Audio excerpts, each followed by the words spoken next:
de seguir a Navàs i es dona la ben entesa que la Cobla Jovenívola de Sabadell fem 50 anys aquest 2026 i vosaltres, l'agrupació de Navàs, en fa 75.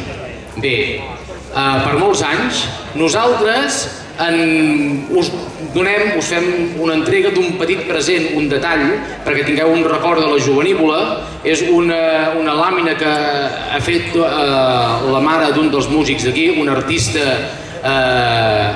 esplèndida, i res, amb aquest present és perquè tingueu un record d'aquests 50 anys de la jovenívola i us donem l'enhorabona per aquests 75 anys i molta empenta per seguir endavant. Gràcies. Molt agraïts pel detall, de veritat. Bé, continuem doncs amb les...